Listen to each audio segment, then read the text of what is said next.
16th Feb complete ಆಗಿ offer close ಆಗಿದೆ guys. So ಇದು ಬಂದು ನಮ್ಮದೇ ಒಂದು ಲೇಬಲಿಂಗ್ ಕ್ವಾಲಿಟಿ ತುಂಬಾ ಇದೆ, 20-30% ಅಷ್ಟೇ ಗೈಸ್ ಮಾರ್ಜಿನ್. ಏನಾದರೂ ಕ್ವಾಲಿಟಿ ಕೊಡಬೇಕು, ಬೆಸ್ಟ್ ಕ್ವಾಲಿಟಿ ಬೆಸ್ಟ್ ಇದರಲ್ಲಿ ಕೊಡಬೇಕು ಅನ್ನೋದೇ ನನ್ನ ಉದ್ದೇಶ. ಯಾವ ರೀಸನ್ ಇಂದ ನಾನು ಇಷ್ಟು ಪ್ರೈಸ್ ಇಟ್ಟಿದ್ದೀನಿ. ಸೊ ಮ್ಯಾಕ್ಸಿಮಮ್ ವೀಡಿಯೋಸ್ ಎಲ್ಲ ಆಲ್ಮೋಸ್ಟ್ 300 ಕ್ರಾಸ್ ಆಗಿದೆ. 7 ಡೇಸ್ ಕಂಪ್ಲೀಟ್ 7 ಡೇಸ್ ಇನ್ ವೀಕಲ್ಲಿ ಕಂಪ್ಲೀಟ್ ಆಗಿ ಓಪನ್ ಇರುತ್ತೆ ಗೈಸ್.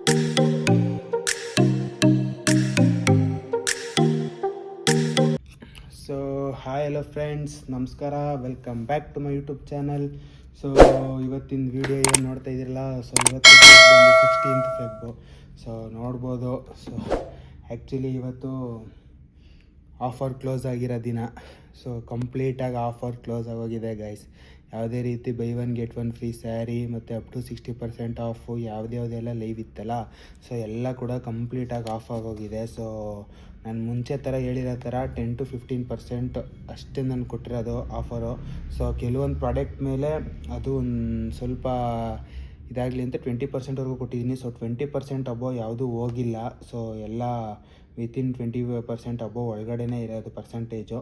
ಸೊ ತುಂಬ ಆಫರ್ ಕೊಟ್ಟಿದೆ. ಸೊ ತುಂಬ ಚೆನ್ನಾಗಿ ಕ್ಲಿಕ್ ಆಯಿತು ಅದನ್ನು. ಸೊ ಆಲ್ಮೋಸ್ಟ್ 1ನೇ ತಾರೀಕು ಅಂದರೆ Feb 1 ನಾನು 15th ಟಾರ್ಗೆಟ್ ಮಾಡಿದ್ದಿದ್ದು. ಸೊ ಅಷ್ಟೇ, ಅದೇ ಕರೆಕ್ಟ್ ಟೈಮಿಗೆ ಆಫ್ ಮಾಡಿದ್ದೀನಿ ಆಫರ್ನೆಲ್ಲ ಕಂಪ್ಲೀಟಾಗಿ. ಸೊ ಗೈಸ್ ನೀವೇ ನೋಡ್ಬೋದು, ತುಂಬ ಚೆನ್ನಾಗಿ ಓಡ್ತು, ಚೆನ್ನಾಗಿ ಎಲ್ಲ ಪರ್ಚೇಸಿಂಗು ಎಲ್ಲ ಚೆನ್ನಾಗಿ ಆಯಿತು. ಸೊ ತುಂಬ ಖುಷಿ ಆಯಿತು ಗೈಸ್. ಇದೇ ರೀತಿ ಆಫರ್ ಕಂಟಿನ್ಯೂ ಮಾಡೋಣ ಅಂತ ಗೆಸ್ ಮಾಡಿದ್ರೆ, ಸೊ ನಾನು ಏನು ಮಾತು ಕೊಟ್ಟಿದ್ನೋ ಅದೇ ನಡ್ಕೊತೀನಿ. ಸೊ ಲೈಕ್ ಚೆನ್ನಾಗಿ ಕ್ಲಿಕ್ ಆಗೋಯ್ತು ಅಂತ 10 ದಿನ ಎಕ್ಸ್ಟೆಂಡ್ ಮಾಡೋದು ಅಥವಾ 2 ದಿನ ಎಕ್ಸ್ಟೆಂಡ್ ಮಾಡೋದೆಲ್ಲ ಇಲ್ಲ. ಸೊ ಇವಾಗ ಇನ್ನೂ ಹೊಸ ಪ್ರಾಡಕ್ಟ್ಸ್ಗಳು ಇನ್ನೂ ಕ್ರೇಜಿ ಲೆವೆಲಲ್ಲಿ ಬರ್ತಿದೆ. ಸೊ ಅದ್ರ ಮೇಲೂ ಆಫರ್ಸ್ ಬಂದೇ ಬರುತ್ತೆ. ಸೊ ಆಲ್ಮೋಸ್ಟ್ ಯುಗಾದಿಗೆ ಇನ್ನೂ ಹಬ್ಬಗಳೇನು ಮುಗ್ದಿಲ್ಲ ಗೈಸ್.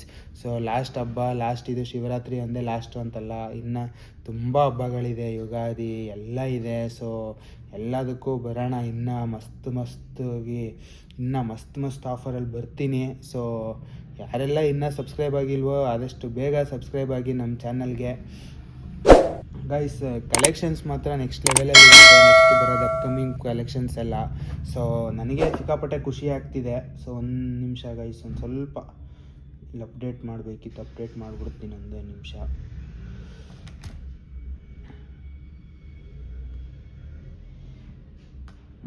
ಸೊ ಗೈಸ್ ಇದು ತುಂಬ ಖುಷಿ ಆಗ್ತಿದೆ. ಸೊ ನೋಡ್ಬೋದು, ನಾನು ಆ್ಯಕ್ಚುಲಿ ಯಾವುದಿದು ಹೊಸ ವೈಟ್ ಟೀ ಶರ್ಟ್ ಹಾಕೊಂಡವನೆ ಅಂತ. ಸೊ ಇದು ಬಂದು ನಮ್ಮದೇ ಓನ್ ಲೇಬ್ಲಿಂಗು. ಸೊ ಇದು ಬಂದು ಜೆರ್ಸಿ. ಸೊ ತುಂಬ ಒಳ್ಳೆ ಕ್ವಾಲಿಟಿ ಇದೆ ಜೆರ್ಸಿ ಮಾತ್ರ. ಸೊ ಅದನ್ನು ಮಾತ್ರ ನಾನು ಯಾವುದೇ ರೀತಿ ಇದು ಮಾಡೋಕ್ಕಾಗಲ್ಲ. ಸೊ ಗೈಸ್ ನಮ್ಮ ಬ್ರ್ಯಾಂಡಲ್ಲಿ ನೀವು ಪ್ರೈಸ್ ಹೈ ಆಯಿತು ಅಂತೆಲ್ಲ ಯಾರ್ಯಾರು ಅನ್ಕೋತಾ ಇದ್ದೀರೋ, ಸೊ ಪ್ರೈಸ್ ಎಲ್ಲ ಗೈಸ್ ಹೈ ಆಗಿರೋದು, ಕ್ವಾಲಿಟಿ ತುಂಬ ಹೈ ಇದೆ. ಸೊ ಅದು ಕ್ವಾಲಿಟಿ ತುಂಬ ಹೈ ಇರೋದ್ರಿಂದ ಪ್ರೈಸು ಮ್ಯಾಕ್ಸಿಮಮ್ ಅಲ್ಲ, ಮಿನಿಮಮ್ ಎಷ್ಟು ಇಡ್ಬೋದು ಅಷ್ಟು ಇಟ್ಟಿದ್ದೀನಿ ಗೈಸ್. ನಾನು ತುಂಬ ಜಾಸ್ತಿನೂ ಇಟ್ಟಿಲ್ಲ. ಸೊ ಸಾರಿ, ಒಂದು ಸ್ವಲ್ಪ ಡಿಸ್ಟರ್ಬೆನ್ಸ್ ಆಯಿತು.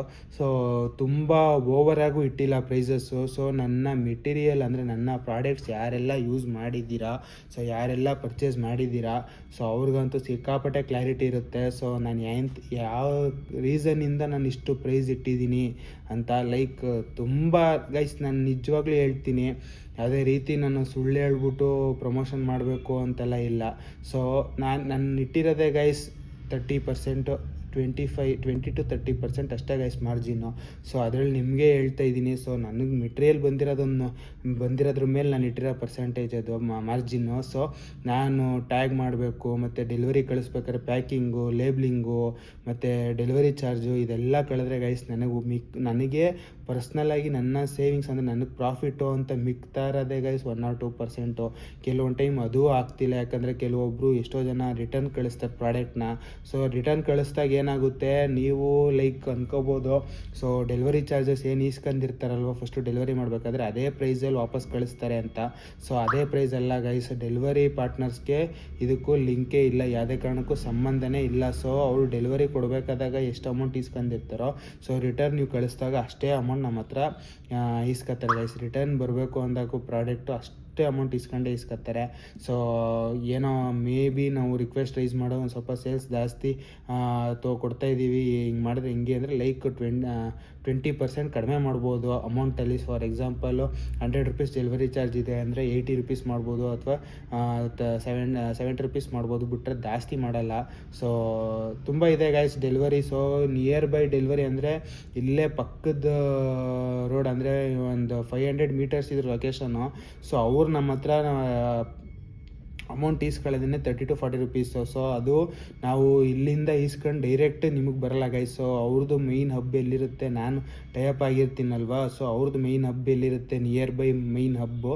ಸೊ ಅಲ್ಲಿಗೆ ಹೋಗಿ ಅಲ್ಲಿ ಡಿಸ್ಪ್ಯಾಚ್ ಆಗಿ ಲೈಕ್ ಅಲ್ಲಿಂದ ನಿಮಗೆ ಡಿಸ್ಪ್ಯಾಚ್ ಆಗೋದು. ಸೊ ಡೈರೆಕ್ಟ್ ನಮ್ಮಿಂದ ಡೈರೆಕ್ಟ್ ಬರಲ್ಲ ಯಾವುದೇ ಪ್ರಾಡಕ್ಟ್ ಆಗಲಿ. ಸೊ ಇವಾಗ ನೀವು ಮಂಡ್ಯ ಅಥವಾ ಮೈಸೂರಲ್ಲಿ ಬುಕ್ ಮಾಡಿದ್ರೆ ಸೊ ಅದೇನಾಗುತ್ತೆ, ಸೊ ಮಂಡ್ಯದಲ್ಲಿ ಒಂದು ಮೇಯ್ನ್ ಹಬ್ ಅಂತಿರುತ್ತೆ. ಸೊ ಆ ಮೇಯ್ನ್ ಹಬ್ಬಿಗೆ ಫಸ್ಟು ಡಿಸ್ಪ್ಯಾಚ್ ಆಗುತ್ತೆ, ಇಲ್ಲಿಂದ ಹೋಗಿ ಫಸ್ಟು ಅಲ್ಲಿ ಡೆಲಿವರಿ ಅಂದರೆ ಅಲ್ಲಿ ಡಿಸ್ಪ್ಯಾಚ್ ಆಗುತ್ತೆ. ಅದಾದಮೇಲೆ ನಿಯರ್ ಬೈ ಹಬ್ಬಿಗೆ ನೆಕ್ಸ್ಟ್ ಡಿಸ್ಪ್ಯಾಚ್ ಆಗುತ್ತೆ. ಸೊ ಅದಾದಮೇಲೆ ನೆಕ್ಸ್ಟು ನಿಮ್ಮ ಹತ್ರ ಬರುತ್ತೆ. ಸೊ ನಾವು ಬೆಂಗಳೂರಲ್ಲೇ ಪರ್ಚೇಸ್ ಮಾಡೋರಿಗೆ ಏನಾಗುತ್ತೆ, ನಿಯರ್ ಬೈ ಹಬ್ಬಿಗೆ ಡೈರೆಕ್ಟಾಗಿ ಹೋಗುತ್ತೆ. ನಿಯರ್ ಬೈ ಹಬ್ಬಿಗೆ ಡೈರೆಕ್ಟಾಗಿ ಹೋದಾಗ ಡೈರೆಕ್ಟಾಗಿ ನಿಮಗೆ ಡೆಲಿವರಿ ಆಗುತ್ತೆ. But Mandya, Mysuru, out of state ಅಂದರೆ ನಾನಿರೋದು ಇದು ಬೆಂಗಳೂರಲ್ಲಿ. ಸೊ ಆ ಥರ ಔಟ್ ಆಫ್ ಸ್ಟೇಟ್ ಅಲ್ಲ, ಸಾರಿ, ನಾನಿರೋದು ಬೆಂಗಳೂರಲ್ಲಿ. ಸೊ ಮಂಡ್ಯದಿಂದ ಮಂಡ್ಯ ಅಥವಾ ಮೈಸೂರಲ್ಲಿ ಬುಕ್ ಮಾಡಿದೆ. ಸೊ ಮಂಡ್ಯದಲ್ಲಿ ಮೇಯ್ನ್ ಹಬ್ ಅನ್ನೋದಿಲ್ಲ, ಮೈಸೂರಲ್ಲಿ ಇರೋದು ಮೇಯ್ನ್ ಹಬ್ಬು. ಸೊ ಮೈಸೂರಿಗೆ ಹೋಗಿ ಮೈಸೂರಿಂದ ತಿರ್ಗಾ ಮಂಡ್ಯ ಹಬ್ಬಕ್ಕೆ ಬಂದು ಮಂಡ್ಯದಿಂದ ಡಿಸ್ಪ್ಯಾಚ್ ಆಗೋದು, ನಿಮಗೆ ಡೆಲಿವರಿ ಆಗೋದು. ಸೊ ಆ ಥರ ಔಟ್ ಆಫ್ ಸ್ಟೇಟ್ ಅಂದ್ರೂ ಇನ್ನೂ ಇದಾಗೋಗುತ್ತೆ. ಸ್ಟೇಟಲ್ಲಿ ಮೇಯ್ನ್ ಹಬ್ ಯಾವುದಿರುತ್ತೆ ಅದಕ್ಕೆ ಡಿಸ್ಪ್ಯಾಚ್ ಆಗುತ್ತೆ ಫಸ್ಟ್ ಹೋಗಿ. ಸೊ ಅಲ್ಲಿಂದ ನೆಕ್ಸ್ಟ್ ನೀವೆಲ್ಲೇ ಲೊಕೇಶನ್ ಇದು ಮಾಡಿರ್ತೀರ ಅಲ್ಲಿ ಮೇಯ್ನ್ ಹಬ್ಬಿಗೆ ಬರುತ್ತೆ, ಆ ಸಿಟಿ ಮೇಯ್ನ್ ಹಬ್ಬಿಗೆ ಬರುತ್ತೆ. ಆ ಸಿಟಿ ಮೇಯ್ನ್ ಹಬ್ಬಿಂದ ನಿಮ್ಮ ನಿಯರ್ ಬೈ ಮೇಯ್ನ್ ಹಬ್ಬಿಗೆ ಬಂದು ಅಲ್ಲಿಂದ ಡೆಲಿವರಿ ಆಗೋದು. ಸೊ ಈ ಥರ ಎಲ್ಲ ರೊಟೀನ್ ಇರುತ್ತೆ ಗೈಸ್. ಸೊ ಹಂಗಾಗಿ ನನಗೆ ನೀವು ಪಕ್ಕದ ರೋಡಿಂದ ಬುಕ್ ಮಾಡಿದ್ರು ಕೂಡ ನನಗೆ 30 ರುಪೀಸಿಂದ 40 ರುಪೀಸ್ ಡೆಲಿವರಿ ಚಾರ್ಜ್ ಬಿದ್ದೇ ಬಿಡುತ್ತೆ. ಸೊ ಅದಕ್ಕೆ ನಾನು ಏನು ರಿಕ್ವೆಸ್ಟ್ ಮಾಡ್ತೀನಿ ಅಂದರೆ ನಿಯರ್ ಬೈ ಕೆಂಗೇರಿ ಇಲ್ಲಿ ಹತ್ರದಲ್ಲಿ ಯಾರಾದರೂ ಇದ್ದರೆ ಡೈರೆಕ್ಟಾಗಿ ಶಾಪ್ಗೆ ವಿಸಿಟ್ ಮಾಡ್ಬೋದು. ಸೊ ಶಾಪ್ಗೆ ವಿಸಿಟ್ ಮಾಡೋದ್ರಿಂದ ನೀವು ಬಟ್ಟೆ ಕ್ವಾಲಿಟಿ ಎಲ್ಲ ಫೀಲ್ ಮಾಡಿ ಪರ್ಚೇಸ್ ಮಾಡ್ಬೋದು. ಸೊ ಪರ್ಚೇಸ್ ಮಾಡ್ಬೋದು, ಹಿಂಗೆ ಹೇಳ್ತೀನಿ. ಮತ್ತು ಗೈಸ್ ಆನ್ಲೈನಲ್ಲಿ ಈ ಥರ ಆದರೆ ಆಫ್ಲೈನಲ್ಲಿ ತುಂಬ ಜನ ಬಾರ್ಗಿಂಗ್ ಮಾಡೇ ಮಾಡ್ತಾರೆ. ಸೊ ನಾನಿಟ್ಟರೆ ಮಾರ್ಜಿನೇ 20-30%. ಸೊ ಅದ್ರ ಮೇಲೂ ಬಾರ್ಗಿಂಗ್ ಅಂತ ಹೋದಾಗ ಇದಾಗಿ ಆಗುತ್ತೆ. ಆಮೇಲೆ ನಾನು ಬಂದು ಗೈಸ್ ವೆಬ್ಸೈಟಲ್ಲಿ ಒಂದು ಪ್ರೈಸಿಗೆ ಮಾರ್ತಾಯಿದ್ದೀನಿ, ಅಥವಾ ಇಲ್ಲಿ ಬರೋ ಕಸ್ಟಮರ್ಗೆ ಒಂದು ಪ್ರೈಸ್ ಹೇಳ್ತಾಯಿದ್ದೀನಿ, ನನ್ನ ಹತ್ರ ಮಾಡ್ತಾಯಿಲ್ಲ. ಸೊ ವೆಬ್ಸೈಟಲ್ಲಿ ಆಫರ್ ಏನು ಕೊಟ್ಟಿರ್ತೀನಿ ಇಲ್ಲಿ ಬರೋ ಕಸ್ಟಮರ್ಗೆ ಅದೇ ಪ್ರೈಸ್ ಹೇಳೋದು. ಸೊ ಅದ್ರ ಮೇಲೂ ಕೆಲವೊಬ್ರು ಬಾರ್ಗಿಂಗ್ ಮಾಡೇ ಮಾಡ್ತಾರೆ. ಸೊ ಯಾವುದೇ ಕಾರಣಕ್ಕೂ ಬ್ಲ್ಯಾಂಕಾಗಿ ತುಂಬ ಕಡಿಮೆ ಜನ ತೊಗೊಂಡೋಗೋದು. ಸೊ ಇವಾಗ 1000 ರುಪೀಸ್ ಹೇಳಿದ್ರೆ 1000 ರುಪೀಸ್ ಪೇ ಮಾಡಿ ತೊಗೊಂಡೋಗೋದು ತುಂಬ ಕಡಿಮೆ ಜನ. ಸೊ 1000 ರುಪೀಸ್ ಹೇಳಿದ್ರೆ ಅವರು ಬಾರ್ಗಿಂಗ್ ಸ್ಟಾರ್ಟ್ ಮಾಡೇ ಮಾಡ್ತಾರೆ. ಸೊ ಈ ಥರ ಕೆಲವೊಂದು ನಮಗೆ ಒಂದು ಕಡೆಯಿಂದ ಪ್ರಾಫಿಟ್ ಒಂದು 10 ರೂಪಾಯಿ ಪ್ರಾಫಿಟ್ ನೋಡ್ತಿದ್ರೆ ಇನ್ನೂ ಒಂದು 2 ಕಡೆಯಿಂದ 10 ರೂಪಾಯಿ ಪ್ರಾಫಿಟ್ಟು ಅಲ್ಲೇ ಹೋಯ್ತಾ ಇರುತ್ತೆ, ಬಿಸ್ನೆಸ್ಗೆ ಹೋಗ್ತಾ ಇರುತ್ತೆ. ಈ ಥರ ಎಲ್ಲ ಇರುತ್ತೆ ಗೈ ಸಿಚುವೇಶನು. ಸೊ ಇದನ್ನೆಲ್ಲ ನಾನು ಡೀಪಾಗಿ ಯಾಕೆ ಎಕ್ಸ್ಪ್ಲೇನ್ ಮಾಡ್ತಾಯಿದ್ದೀನಿ ಅಂದರೆ, ಸೊ ನೀವೆಲ್ಲ ಅನ್ಕೋಬೋದು ಸೊ ಏನು ಪ್ರಾಡಕ್ಟ್ ಇಷ್ಟೊಂದು ಕಾಸ್ಟ್ಲಿ ಇವನ ಹತ್ರ, ಲೈಕ್ ತುಂಬ ಕಾಸ್ಟ್ಲಿ ಆಯಿತು. ಇವಾಗ ವುಡ್ಡೀಸ್ ಎಲ್ಲ 200, 300 ಅಥವಾ 1000ಗೆ 3 ಪೀಸು 4 ಪೀಸ್ ಎಲ್ಲ ಕೊಡ್ತಿದ್ದಾರೆ. ಇವನು ಯಾಕೆ 600, 700, 800 ಎಲ್ಲ ಇಟ್ಟಿದ್ದಾರೆ, ಏನು ಕ್ಲಾರಿಟಿ ಇಲ್ಲ ಅಂತ ನೀವು ಅನ್ಕೋತಾ ಇರ್ಬೋದು. ಸೊ ಆ ಥರ ವ್ಯವಹಾರ ನನಗೆ ಮಾಡೋಕ್ಕೆ ಬರಲ್ಲ ಗೈಸ್. ನಾನೇನೇ ಇದ್ರೂ ಕ್ವಾಲಿಟಿ ಕೊಡಬೇಕು, ಬೆಸ್ಟ್ ಕ್ವಾಲಿಟಿ ಬೆಸ್ಟ್ ಇದರಲ್ಲಿ ಕೊಡಬೇಕು ಅನ್ನೋದೇ ನನ್ನ ಉದ್ದೇಶ. ಸೊ ಬೆಸ್ಟ್ ಕ್ವಾಲಿಟಿ ಬೆಸ್ಟ್ ಪ್ರೈಸಲ್ಲೇ ಕೊಡ್ತಾ ಇರೋದು. ಸೊ ಯಾವುದೇ ಕಾರಣಕ್ಕೂ ಇವಾಗ ನಾನು ಈ ವುಡ್ಡಿನೇನಾದರೂ ನಾನು 1000ಗೆ 3 ಪೀಸ್ 4 ಪೀಸ್ ಅಂತ ಕೊಟ್ಟರೆ ನಾನು ಸ್ಕ್ವೇರ್ ಮಾಡಿ ಅಂದರೆ ನನ್ನ ಮೇಲೆ ಆಣೆ ಇಟ್ಟು ಹೇಳ್ತಾ ಇದ್ದೀನಿ, ಸಿಕ್ಕಾಪಟ್ಟೆ ಲಾಸ್ ಆಗೋಗುತ್ತೆ. ಯಾಕಂದರೆ ನನಗೆ ವುಡ್ಡಿಗೆ ಬಿದ್ದಿರೋದೇ 450 ರುಪೀಸ್ ಪರ್ ವುಡ್ಡಿ ಬಿದ್ದಿರೋದು ನನಗೆ. ಸೊ ನಾನೇ 3 ವುಡ್ಡೀಸ್ ಕೊಡ್ತೀನಿ ಅಂದರೂ 333 ರುಪೀಸ್ ಸಮಥಿಂಗ್ ಬೀಳುತ್ತೆ 1000 ರುಪೀಸ್ಗೆ. ಸೊ 450 ಎಲ್ಲಿದೆ, 333 ರುಪೀಸ್ ಎಲ್ಲಿದೆ ಗೈಸ್, ನೀವೇ ಹೇಳಿ. ಸೊ ಆಫರಲ್ಲಿ ಲೈಕ್ ಇವಾಗ 50-60% ಆಫರಲ್ಲಿ ನಾನು ಏನಂದರೆ ಒಂದು ಸ್ವಲ್ಪ ರೊಟೇಷನ್ ಆಗಲಿ, ನನಗೆ ಒಂದು ಸ್ವಲ್ಪ ಅಮೌಂಟು ಸ್ಟಕ್ ಆಗಿತ್ತು. ಸೊ ಹಂಗಾಗಿ ರೊಟೇಷನ್ ಆಗಲಿ, ನನಗೊಂದು ಸ್ವಲ್ಪ ಅಮೌಂಟು ಇದು ರೊಟೇಷನ್ ಆಗಬೇಕು ಅನ್ನೋ ಒಂದು ಉದ್ದೇಶ ಇಟ್ಕೊಂಡು ನಾನು ಬಿಟ್ಟಿದ್ದಿದ್ದು. ಸೊ ಅದಕ್ಕೆ ನಾನು 15th ಲಾಸ್ಟ್ ಹೇಳಿದ್ದು. ಸೊ 15th ಎಂಡ್ ಮಾಡಿರೋದು. ನನಗೆ ಅದರಲ್ಲಿ ಪ್ರಾಫಿಟ್ ಇದೆ ಅಂತ ಏನಾದರೂ ಇದ್ದಿದ್ರೆ ಗೈಸ್, ನನಗೆ ಅದರಿಂದ ನನಗೆ ಸಿಕ್ಕಾಪಟ್ಟೆ ಪ್ರಾಫಿಟ್ ಬರ್ತಿದೆ ಅಂದಿದ್ರೆ ನಾನು ನಿಜವಾಗ್ಲೂ ಹೇಳ್ತೀನಿ 15th ಅಲ್ಲ 16th 17th 18thವರೆಗೂ ಕಂಟಿನ್ಯೂ ಮಾಡ್ತಿದ್ದೆ. ಸೊ ಅಟ್ಟಿಗೆ ಎನಿ ಕಾಸ್ಟ್ 15th ನಾನು ಅಂದರೆ 15th ಎಂಡ್ ಮಾಡಬೇಕು ಅಂತ ನಾನು ಅಷ್ಟು ಸ್ಟ್ರಿಕ್ಟಾಗಿರ್ತಾಯಿರಲ್ಲ. ಸೊ ನಾನು ಉದ್ದೇಶ ಇಷ್ಟ ಇದ್ದಿದ್ದು. ಸೊ ನನಗೆ ಸ್ವಲ್ಪ ರೊಟೇಷನ್ ಆಗಬೇಕಿತ್ತು. ಸೊ ಅದಕ್ಕೆ ನಿಮಗೂ ನನ್ನ ಕ್ವಾಲಿಟಿ, ನನ್ನ ಬಟ್ಟೆ ನಿಮಗೂ ತಲುಪಿ ನೀವು ಅದ್ರದ್ದು ಮೆಟೀರಿಯಲ್ ಕ್ವಾಲಿಟಿ ನೋಡಬೇಕಿತ್ತು. ಸೊ ಅದಕ್ಕೋಸ್ಕರ, ಆ ಉದ್ದೇಶಕ್ಕೋಸ್ಕರ ಆ ಡಿಸ್ಕೌಂಟ್ ಬಿಟ್ಟಿದ್ದು. ಅದು ಬಿಟ್ಟರೆ ನನಗೆ ಪ್ರಾಫಿಟ್ ಅದ್ರಲ್ಲಿ ಸಿಕ್ಕಾಪಟ್ಟೆ ಬರ್ತಿದೆ. ನನಗೆ 5% ಪ್ರಾಫಿಟ್ ನನಗೆ ಬರ್ತಿದೆ ಅಂತಲೂ 5 to 10% ಪ್ರಾಫಿಟ್ ಬರ್ತಿದೆ ಅಂತ ಏನಾದರೂ ನನಗೆ ಅನಿಸಿದರೆ ಗೈಸ್, ನಾನು ಲಿಟ್ರಲಿ ಹೇಳ್ತೀನಿ, ನಾನು ಯಾವುದೇ ಕಾರಣಕ್ಕೂ ಸ್ಟಾಪ್ ಮಾಡ್ತಾ ಇರಲಿಲ್ಲ, ಕಂಟಿನ್ಯೂ ಮಾಡ್ತಿದ್ದೆ. ಈ ಮಂತ್ ಕಂಪ್ಲೀಟಾಗಿ ಕಂಟಿನ್ಯೂ ಮಾಡಿಬಿಡ್ತಿದ್ದೆ. ಸೊ ಆ ರೇಂಜಿಗೆ ಸೇಲ್ಸ್ ಆಗಿದೆ. ಲೈಕ್ ಆ ರೇಂಜಿಗೆ ಸೇಲ್ಸ್ ಆಗಿದೆ ಅನ್ನೋದಕ್ಕಿಂತ ಆ ರೇಂಜಿಗೆ ಪ್ರಾಫಿಟ್ ಇದ್ದಿದ್ರೆ ನಾನು ನಿಜವಾಗ್ಲೂ ಈ ಮಂತ್ ಫುಲ್ ಕಂಟಿನ್ಯೂ ಮಾಡಿ ಫುಲ್ಲು ಈ ತಿರ್ಗಾರಿ ಈ ಸ್ಟಾಕ್ ಹಾಕ್ಸ್ದಾಗೂ ಅದೇ ಕಂಟಿನ್ಯೂ ಮಾಡ್ತಿದ್ದೆ. ಸೊ ಆ ಉದ್ದೇಶ ಆಮೇಲೆ ನನಗಿಲ್ಲ. ಆಮೇಲೆ ನಾನು MRPನೂ ಕೂಡ ಅಷ್ಟೇ, ನಾನು ಸಿಕ್ಕಾಪಟ್ಟೆ ಹೈಯಾಗಿ ಏನು ಇಟ್ಟಿಲ್ಲ. ಸೊ MRPನೂ ನೋಡ್ಕೊಂಡು ಇಟ್ಟಿರೋದು. ಸೊ ನಾನು 1000 ರೂಪೀಸಿಗೆ ತಂದು ನಾನು ಅದನ್ನು 5000ಗೆ ಇಟ್ಟು ನಿಮಗೆ 80% ಆಫರು ಅಂದ್ಬಿಟ್ಟು 1200 1300ಗೆಲ್ಲ ಕೊಡೋ ಉದ್ದೇಶ ನಮಗಿಲ್ಲ. ಸೊ 80% 90% ಆಫ್ ಅಂದ್ಬಿಟ್ಟು ಸೊ ನಾವೇನು ತರ್ತೀವಿ ಅದಕ್ಕೆ MRP ಏನು ಇಡಬೇಕೋ ಅದೇ ತಲೆಯಲ್ಲಿ ಇಟ್ಕೊಂಡು ಅದೇ MRP ಇಟ್ಟು ಅದ್ರ ಮೇಲೆ ಡಿಸ್ಕೌಂಟ್ ಕೊಡೋದು. ಸೊ ಈ ರೀತಿ ರನ್ ಆಗೋದು ನನ್ನ ಬಿಸ್ನೆಸ್ಸು ಪರ್ಸ್ನಲಾಗಿ ನನ್ನ ಬಿಸ್ನೆಸ್ಸು. ಸೊ ಇದು ಯಾವುದೇ ರೀತಿ ಇದಲ್ಲ. ಮತ್ತು ನಾನು ಪ್ರತಿ ದಿವಸನೂ ಆಲ್ಮೋಸ್ಟು ನಂದು ಶಾಪ್ ಬಗ್ಗೆ, ನನ್ನ ಬಿಸ್ನೆಸ್ ಬಗ್ಗೆನೇ ಹೈಲೈಟ್ ಮಾಡ್ತಾಯಿದ್ದೀನಿ. ಏನಕ್ಕೆ ಇವನು ಈ ಚಾನಲ್ ಸ್ಟಾರ್ಟ್ ಮಾಡಿರೋದೇ ಬಿಸ್ನೆಸ್ ಪರ್ಪಸ್ಗೆ ಅನ್ನೋ ಥರ ನಿಮ್ಗೆ ಓಡ್ಬೋದು ಗೈಸ್. ನೀವೇ ನೋಡ್ತಾ ಇದ್ದೀರ ನನ್ನ ಡೈಲಿ ರೊಟೀನ್ ಹೇಗಿದೆ ಅಂದರೆ, ಬೆಳಿಗ್ಗೆ ಎದ್ದಾಗಿಂದ ಹಿಡಿದು ರಾತ್ರಿ ಮಲಗೋವರೆಗೂ ಆಲ್ಮೋಸ್ಟು ನನ್ನ 80% ಆಫ್ ಟೈಮು ನಾನು ಇದೇ ಶಾಪಲ್ಲಿ ಇದೇ ಪ್ಲೇಸಲ್ಲಿ ಕಳೀತೀನಿ. ಸೊ ನೀವು ಇವಾಗ ಏನು ನೋಡ್ತಿದ್ದೀರಿ ಇದೇ ಪ್ಲೇಸಲ್ಲಿ ನಾನು ಕಳೆಯೋದು. ಸೊ ವೆಬ್ಸೈಟಲ್ಲಿ ಅಪ್ಡೇಟ್ ಮಾಡೋದಾಗಲಿ, ಇದು ಬಂದಾಗ ಆರ್ಡರ್ಸ್ ಬಂದಾಗ ಪಿಕ್ ಮಾಡೋದಾಗಲಿ, ಡೆಲಿವರಿ ಕಳಿಸೋದಾಗಲಿ ಎಲ್ಲ ನಾನೇ ಹ್ಯಾಂಡ್ಲ್ ಮಾಡ್ತಾ ಇರೋದು.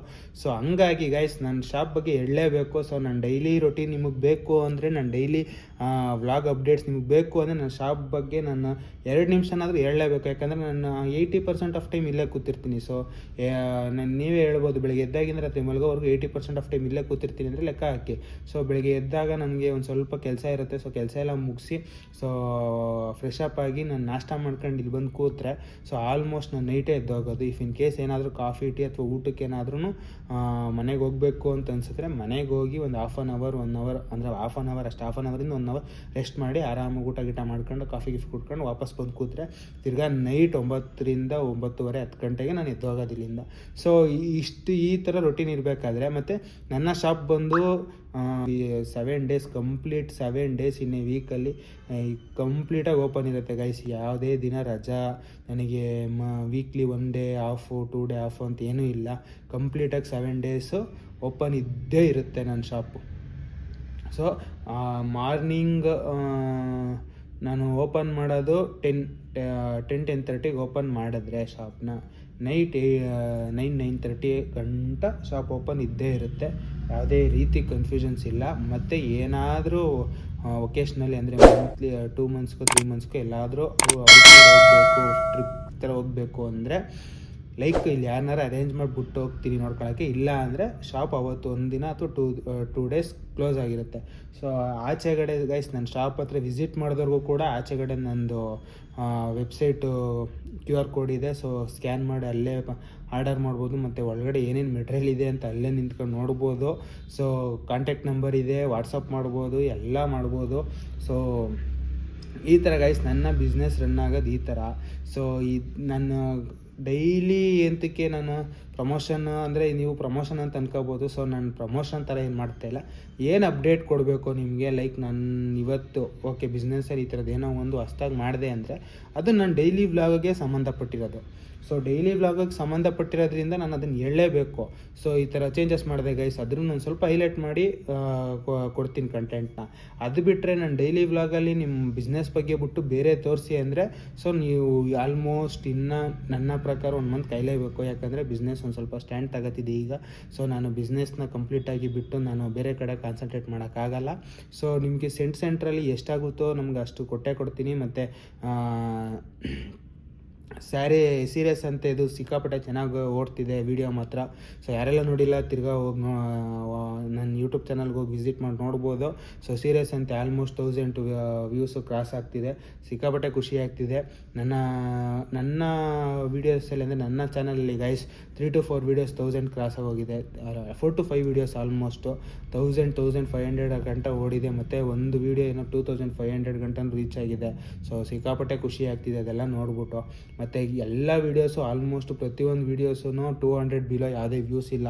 ಎಲ್ಲ 200 ಅಬೌವ್ 250 ಅಬೋವ್ನೇ ಕ್ರಾಸ್ ಆಗಿರೋದೆ ಎಲ್ಲ ವೀಡಿಯೋಸ್ ಇರೋದು. ಸೊ ಮ್ಯಾಕ್ಸಿಮಮ್ ವೀಡಿಯೋಸ್ ಎಲ್ಲ ಆಲ್ಮೋಸ್ಟ್ 300 ಕ್ರಾಸ್ ಆಗೋಗಿದೆ. ಸೊ ಆಲ್ಮೋಸ್ಟು 400 500 600 ಎಲ್ಲ ರೀತಿಯೂ ಸಪೋರ್ಟ್ ಮಾಡ್ತಿದ್ದೀರಾ. ಸಿಕ್ಕಾಪಟ್ಟೆ ಖುಷಿ ಆಗ್ತಿದೆ. ಸೊ ಇನ್ನೊಂದು ಸ್ವಲ್ಪ ದಿನದಷ್ಟು 2500 ಸಬ್ಸ್ಕ್ರೈಬರ್ಸು ಕಂಪ್ಲೀಟ್ ಆಗುತ್ತೆ. ಆದಷ್ಟು ಬೇಗ ಸಬ್ಸ್ಕ್ರೈಬ್ ಮಾಡ್ಕೊಳ್ಳಿ. ಸೊ 2500 ಸಬ್ಸ್ಕ್ರೈಬರ್ಸು ನೋಡಬೇಕು ಅಂತ ತುಂಬ ಖುಷಿ. ಆದಷ್ಟು ಎಷ್ಟು ಬೇಗ ಆಗುತ್ತೆ ಅಷ್ಟು ಬೇಗ. So daily vlogging guys, daily vlogging ಅಂತೂ ಸಿಕ್ಕಾಪಟ್ಟೆ ಕ್ರೇಜಿಯಾಗಿ ಹೋಗ್ತಿದೆ. ಸೊ ಕಂಟಿನ್ಯೂಸ್ ಆಗಿ ಗೈಸ್ Jan 1 ಅಪ್ಲೋಡ್ ಮಾಡೋಕ್ಕೆ ಸ್ಟಾರ್ಟ್ ಮಾಡಿರೋದು. ಸೊ ಇಲ್ಲಿವರೆಗೂ ಒಂದು ದಿನನೂ ಗ್ಯಾಪ್ ಕೊಡ್ದಿರ ಕಂಪ್ಲೀಟಾಗಿ ನಾನು ಕಂಪ್ಲೀಟಾಗಿ ವೀಡಿಯೋಸ್ ಅಪ್ಲೋಡ್ ಮಾಡಿದ್ದೀನಿ. ಸೊ ಅದು ತುಂಬ ಖುಷಿ ಆಗ್ತಿದೆ. ಆಲ್ಮೋಸ್ಟ್ ನಿಯರ್ಲಿ 50 ಡೇಸ್ ಕಂಪ್ಲೀಟ್ ಆಗೋ ರೇಂಜಿಗೆ ಬಂತು. 50 ಡೇಸ್ ಡೈಲಿ ವ್ಲಾಗ್ಸು. ಸೊ ಇದೇ ರೀತಿ ಕಂಟಿನ್ಯೂ ಮಾಡೋಣ ಗೈಸ್. ಇದೇ ರೀತಿ 100 ಡೇಸ್ ಆಗಲಿ, 200 ಡೇಸ್ ಆಗಲಿ, 300 ಡೇಸ್ ಆಗಲಿ, ಲಾಸ್ಟ್ಗೆ 365 ಡೇಸ್ 1 ಇಯರ್ಗೆ ಸಕ್ಸಸ್ಫುಲಿ ಕಂಪ್ಲೀಟ್ ಆಗಲಿ ಅಂತ ನಾನು ಮನಸ್ಸಲ್ಲಿ ತುಂಬ ಆಸೆ ಇಟ್ಕೊಂಡಿದ್ದೀನಿ. ಸೊ ನೋಡೋಣ, ಯಾವುದೇ ರೀತಿ ತಡೆ ಬರ್ದಿರ ಇದೇ ರೀತಿ ವ್ಲಾಗ್ ಕಂಟಿನ್ಯೂ ಆದರೆ 100% ನಾನು ಕೊಟ್ಟೇ ಕೊಡ್ತೀನಿ. ಸೊ 365 ಡೇಸನ್ನು ನಾನು ವ್ಲಾಗ್ಸ್ನ ಕಂಪ್ಲೀಟಾಗಿ ಕೊಡ್ತೀನಿ. ಯಾವುದೇ ರೀತಿ ಡೌಟ್ ಇಲ್ಲ ಇದ್ರ ಮೇಲೆ. ಸೊ ನೋಡೋಣ ಗೈಸ್, ಯಾವುದೇ ರೀತಿ ತಡೆ ಬರದೇ ಇರಲಿ ಅಂತ ನಾನು ಬೇಡ್ಕೊತಾ ಇದ್ದೀನಿ. ಸೊ ಕೊಡ್ತೀನಿ ಗೈಸ್. ನಾನಂತೂ 99.99999% ಫಿಕ್ಸ್ ಆಗೋಗಿದ್ದೀನಿ. ಸೊ ಆ 0.00001% ನಾನು ಏನು ಅಂದರೆ ನನ್ನ ಲಕ್ ಮೇಲೆ ಬಿಟ್ಟಿದ್ದೀನಿ. ಸೊ ನೋಡಬೇಕು, ನನಗೆ ಆ ಥರ ಸಿಚುವೇಶನ್ ಬರದೇ ಹೋದರೆ ಇವತ್ತು ಕಂಪ್ಲೀಟಾಗಿ ನಾನು ಏನೇ ಮಾಡಿದ್ರು ಇವತ್ತಿನ ವ್ಲಾಗ್ ಮಾಡೋಕ್ಕಾಗಲ್ಲ ಅನ್ನೋ ಥರ ಸಿಚುವೇಶನ್ ಬರದೇ ಹೋದರೆ 99% ಕೊಟ್ಟೇ ಕೊಡ್ತೀನಿ ಗೈಸ್. 365 ಡೇಸ್ ಅಂತೂ ಕೊಡ್ತೀನಿ ನಾನು ವ್ಲಾಗ್ನ. ಇಫ್ ಇನ್ ಕೇಸ್ ಏನಾದರೂ ಮಿಸ್ ಆದರೆ 365 ಡೇಸಲ್ಲಿ 350 ಡೇಸ್ ಅಂತೂ ಕಂಪ್ಲೀಟ್ ಮಾಡೇ ಮಾಡ್ತೀನಿ. ವರ್ಷದಲ್ಲಿ 350 ಡೇಸು ಕಂಪ್ಲೀಟ್ ಮಾಡೇ ಮಾಡ್ತೀನಿ. ಇದಂತೂ ಸಿಕ್ಕಾಪಟ್ಟೆ ಇದೆ. ಸೊ ನೋಡೋಣ ಗೈಸ್ ಏನಾಗುತ್ತೆ. ಇದೇ ರೀತಿ ಸಪೋರ್ಟ್ ಮಾಡ್ತಾರ್ರಿ. ಆದಷ್ಟು ಬೇಗ 2500 ಸಬ್ಸ್ಕ್ರೈಬರ್ಸ್ ಆಗಲಿ. ಸೊ ಅದನ್ನು ಒಂದು ಸ್ವಲ್ಪ ಏನಾದರೂ ಮಾಡೋಣ, ಒಂದು ಸ್ವಲ್ಪ ಯೂನಿಕಾಗಿ ಏನಾದರೂ ಮಾಡೋಣ 2500 ಸಬ್ಸ್ಕ್ರೈಬರ್ಸಲ್ಲಿ. ಸೊ ಗೈಸ್ ಯಾವ ಥರ ಹೋಗ್ತಿದೆ ವೀಡಿಯೋ, ಏನು ಎತ್ತ, ನಿಮ್ಗೆ ಏನಾದ್ರು ಚೇಂಜಸ್ ಬೇಕಾದರೆ ನಾನು ಪ್ರತಿಯೊಂದು ವೀಡಿಯೋದಲ್ಲಿ ಹೇಳ್ತಾ ಇರ್ತೀನಿ. ಸೊ ಆದಷ್ಟು ಕಮೆಂಟ್ ಮಾಡಿ, ನಿಮ್ಗೇನೇ ಮನಸ್ಸಲ್ಲಿದ್ರು, ನಿಮ್ಗೇನೇ ಥಾಟ್ಸ್ ಇದ್ದರೂ ನೀವು ಕಮೆಂಟ್ ಮಾಡಿ. ಸೊ ಅದ್ರ ಮೇಲೆ ನಾನು ಚೇಂಜಸ್ ಆಗೋ ಥರ ಟ್ರೈ ಮಾಡ್ತೀನಿ. ಮತ್ತು ನಂದು ಒಂದು ವೀಡಿಯೋ ಗೈಸ್, ಇದು ಹಾರ್ಟ್ ಬೀಟ್ ಅನ್ನೋದೊಂದು ವೀಡಿಯೋ ಮಾಡಿದ್ದೆ. ಅದು ಸಿಕ್ಕಾಪಟ್ಟೆ ಚೆನ್ನಾಗಿ ಓಡ್ತು. ಸೊ ಆಲ್ಮೋಸ್ಟ್ ಅದನ್ನು ನಿಯರ್ಲಿ 1000 ವ್ಯೂಸ್ ಕಂಟೆನೇನೋ ಹೋಗಿದೆ. ನಿಯರ್ಲಿ 1000 ದಾಟಿಲ್ಲ ಅದರ. ಸೊ ಆ ಥರ ಏನಾದರೂ ನಿಮಗೆ ವೆಬ್ ಸೀರೀಸು ಅಥವಾ ಸೀರೀಸ್ ಚೆನ್ನಾಗಿರೋದು ಅಥವಾ ಮೂವೀಸು ಯಾವ್ದಾರ ಚೆನ್ನಾಗಿರೋದು ಬೇಕು ಅಂತಂದರೆ ಸೊ DM ಮಾಡಿ, ನಾನು ಅದ್ರ ಮೇಲೂ ವೀಡಿಯೋಸ್ ಮಾಡೋಕ್ಕೆ ಟ್ರೈ ಮಾಡ್ತೀನಿ. ಸೆಂಟ್ರಲ್ಲಿ ಅದ್ರ ಬಗ್ಗೆನೂ ಹೇಳ್ತಾ ಇರ್ತೀನಿ. ಸೊ ಇಲ್ಲ ಕಂಪ್ಲೀಟಾಗಿ ಅದನ್ನೇ ಒಂದು 50 ಡೇಸ್ ಚಾಲೆಂಜ್ ತಗೊಳ್ಳಿ ಬ್ರೋ, 50 ಮೂವೀಸ್ ಅಂತ, ಅಥವಾ 20 ಡೇಸ್ ಚಾಲೆಂಜ್ ತಗೊಳ್ಳಿ, 20 ವೆಬ್ ಸೀರೀಸ್ ಹೇಳಿ ಚೆನ್ನಾಗಿರೋದು ಅದೇ ರೀತಿ ಅಂತ. ಬಟ್ ನಾನು ನೋಡೋದೆಲ್ಲ thriller, suspense. So comedy rare. Almost first preference ಬಂದು ಥ್ರಿಲ್ಲರ್, ಸಸ್ಪೆನ್ಸು. ಸೊ ಸಸ್ಪೆನ್ಸ್ ಇರಬೇಕು ಮೂವಿ ಮತ್ತು ಥ್ರಿಲ್ಲಿಂಗ್ ಆಗಿರಬೇಕು. ಇಂಥ ಮೂವೀಸು ವೆಬ್ ಸೀರೀಸ್ ಮೇಲೆ ನಾನು ಜಾಸ್ತಿ ಕಾನ್ಸಂಟ್ರೇಟ್ ಮಾಡ್ತೀನಿ. ಸೆಕೆಂಡು ಚಾಯ್ಸ್ ಬಂದ್ಬಿಟ್ಟು ಆಲ್ಮೋಸ್ಟು ಕಾಮಿಡಿ. ಸೊ ಫ್ಯಾಮಿಲಿ ಜೊತೆ ನೋಡೋ ಅಂಥದ್ದು. ಸೊ ಕಾಮಿಡಿಯಲ್ಲಿ ಆಲ್ಮೋಸ್ಟು ಫ್ಯಾಮಿಲಿ ಜೊತೆ ನೋಡ್ತೀನಿ. ಆಮೇಲೆ ಬಂದ್ಬಿಟ್ಟು almost guys family oriented movies ಜಾಸ್ತಿ ನೋಡೋದು. ಆ ಥರ ನಿಮಗೆ ಕನ್ನಡ ಲ್ಯಾಂಗ್ವೇಜಸಲ್ಲಿ ಯಾವ್ಯಾವುದಿದೆ ಹೇಳಿ ಬ್ರೋ, ರೆಫರ್ ಮಾಡಿ. ಮತ್ತು ನಾನು ರೆಫರ್ ಮಾಡಿದ್ರೆ ಗೈಸ್ ಲೈಕ್ ಎಲ್ಲಿದೆ ಮೂವಿ, ಎಲ್ಲಿ ಸಿಗುತ್ತೆ, ಎಲ್ಲಿ ವಾಚ್ ಮಾಡ್ಬೋದು, ಕಂಪ್ಲೀಟ್ ಇನ್ಫಾರ್ಮೇಷನ್ ಕೊಡ್ತೀನಿ. ಮತ್ತು ನೀವು ಸಬ್ಸ್ಕ್ರೈಬ್ ಮಾಡ್ಕೊಳ್ಳಿ, ನನಗೆ ಕಮೆಂಟ್ ಮಾಡಿದಾಗ ನಾನು ನಿಮಗೆ ಲಿಂಕ್ DM ಮಾಡ್ತೀನಿ. ಇದೆಲ್ಲ ಇಲ್ಲ, ಡೈರೆಕ್ಟಾಗಿ ನನಗೆ ಏನಿದೆ ಏನು ಎತ್ತ ಎಲ್ಲ ಕಂಪ್ಲೀಟಾಗಿ ಹೇಳ್ತೀನಿ. ಮತ್ತು ನನಗೆ ಏನಾದರೂ ಆ ಲಿಂಕ್ ಸಿಕ್ಕಿದ್ರೆ ಕೆಲವೊಂದು ಇದರಲ್ಲಿ ನನಗೆ ಲಿಂಕ್ ಸಿಗೋಲ್ಲ. ಸೊ ಹಾಕೋಕ್ಕಾಗಲ್ಲ, ಕೆಲವೊಂದರಲ್ಲಿ ಲಿಂಕ್ ಸಿಗುತ್ತೆ ಡೈರೆಕ್ಟಾಗಿ. ಸೊ ಲಿಂಕ್ ಸಿಕ್ಕಿದ್ರೆ ಡೈರೆಕ್ಟ್ ನಾನು ಡಿಸ್ಕ್ರಿಪ್ಷನ್ಗೆ ಲಿಂಕ್ ಹಾಕಿರ್ತೀನಿ. ಸೊ ಡೈರೆಕ್ಟ್ ವಿಸಿಟ್ ಮಾಡಿ ನೋಡ್ಬೋದು ನೀವೆಲ್ಲ. ಸೊ ಸಬ್ಸ್ಕ್ರಿಪ್ಷನ್ ಪ್ಲ್ಯಾನಲ್ಲೇ ನಾನು ಹೇಳೋದು ನೋಡೋಕ್ಕೆ. ವಿತೌಟ್ ಸಬ್ಸ್ಕ್ರಿಪ್ಷನ್ ಪ್ಲ್ಯಾನ್ ಏನಾದರೂ ಆಪ್ಷನ್ ಇದ್ದರೆ, ಆಲ್ಟರ್ನೇಟ್ ಆಪ್ಷನ್ ಏನಾದರೂ ಇದ್ದರೆ 100% ನಾನು ಅದನ್ನೂ ಕೂಡ ಹೇಳ್ತೀನಿ. ಸೊ ನೋಡೋಣ ಗೈಸ್, ನೀವು ಈ ವಿಡಿಯೋ ಇಲ್ಲಿ ಗಂಟ ನೋಡ್ತಾ ಇದ್ದೀರಾ ಅಂದರೆ ನಿಮ್ಗೊಂದು ಐಡಿಯಾ ಬಂದಿರುತ್ತೆ. ಸೊ ನಿಮ್ಗೇನಾದರೂ ಆ ಥರ ಬೇಕು, ಒಂದು 20 days ಚಾಲೆಂಜ್ ತಗೊಳ್ಳಿ ಬ್ರದರ್, ಸೆಂಟ್ರಲ್ಲಿ ಹೇಗಿದ್ರು ನೀವು ಇದು ಮಾಡ್ತಾ ಇರ್ತೀರಲ್ಲ, ಅವಾಗ ನಮ್ಗೊಂದೊಂದು ಮೂವಿ ಬಗ್ಗೆ ಹೇಳ್ತಾ ಇರ್ರಿ, ಒಂದು 20 days ಆ ಥರ ಮಾಡಿ ಅಂತ ಏನಾದರೂ ಬಂದರೆ ಲೈಕ್ 100% ಹೇಳಿ ಗೈಸ್. 20 days 30 days ಮಾಡೋಣ, 1 month ಕಂಪ್ಲೀಟಾಗಿ ಚಾಲೆಂಜ್ ತಗೊಂಡು ಯಾವ್ದು ಮೂವೀಸು, ವೆಬ್ ಸೀರೀಸು ನಿಮಗೆ ಥ್ರಿಲ್ಲರ್ ಸಸ್ಪೆನ್ಸು, ಥ್ರಿಲ್ಲರ್ ರೊಮ್ಯಾಂಟಿಕ್ ಈ ಥರ ಎಕ್ಸೆಟ್ರಾ ಈ ಥರ ಮೂವೀಸಲ್ಲಿ ಯಾವ ಕ್ಯಾಟಗರಿಲಿ ಬೇಕು, ನೀವು ಯಾವ ಕ್ಯಾಟಗರಿಲಿ ಜಾಸ್ತಿ ರೆಫರ್ ಮಾಡ್ತೀರಾ, ಇದನ್ನೆಲ್ಲ ನನಗೆ ಹೇಳಿ ಕಮೆಂಟ್ ಮಾಡಿ. ಆದಷ್ಟು ಬೇಗ ನಿಮ್ಮ ಮುಂದೆ ಬರ್ತೀನಿ. ಓಕೆ ಗೈಸ್, ಸಿಗ್ತೀನಿ ಮತ್ತೆ ನಾಳೆ ವೀಡಿಯೋದಲ್ಲಿ ಸಿಗೋಣ. ಬಾಯ್.